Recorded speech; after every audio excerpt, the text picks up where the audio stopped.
Hi hello అందరికీ. కీళ్ళ నొప్పులు లేదా ఒంటి నొప్పులతో బాధపడుతున్నారా? మందు లేకుండా ఇంట్లోనే ఉండి క్యాబేజీతో మీ నొప్పిని తగ్గించుకోవచ్చని మీకు తెలుసా? ఇది ఏదో నాటు వైద్యం కాదు. దీని వెనుక ఒక బలమైన సైన్స్ ఉంది. క్యాబేజీల్లో గ్లూకోసినోలేట్స్ మరియు యాంథోసైనిన్స్ వంటి శక్తివంతమైన యాంటీ ఇన్ఫ్లమేటరీ గుణాలుంటాయి. పరిశోధనల ప్రకారం క్యాబేజీ ఆకులను నొప్పి ఉన్న చోట కట్టడం వల్ల రక్త ప్రసరణ మెరుగుపడి వాపును తగ్గిస్తుంది. ముఖ్యంగా మోకాళ్ళ నొప్పులు ఉన్నవారికి ఇది ఒక వరప్రసాదం లాంటిది. దీనిని ఎలా వాడాలో ఇప్పుడు చూద్దాం.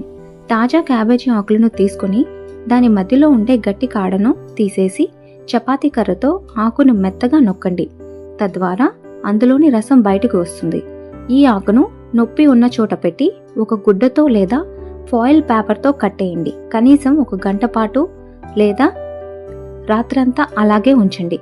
కీళ్ళ నొప్పులు ఉన్నవారు, డయాబెటీస్ వల్ల పాదాలు నొప్పులు ఉన్నవారు లేదా దెబ్బలు తగిలి వాపు వచ్చిన వారు ఈ పద్ధతిని వాడవచ్చు. ఇది పూర్తిగా సహజమైనది మరియు సురక్షితమైనది. ఇలాంటి మరిన్ని వీడియోస్ కోసం వీడియోని లైక్ చేయండి, షేర్ చేయండి, సబ్స్క్రైబ్ చేయండి. Thank you.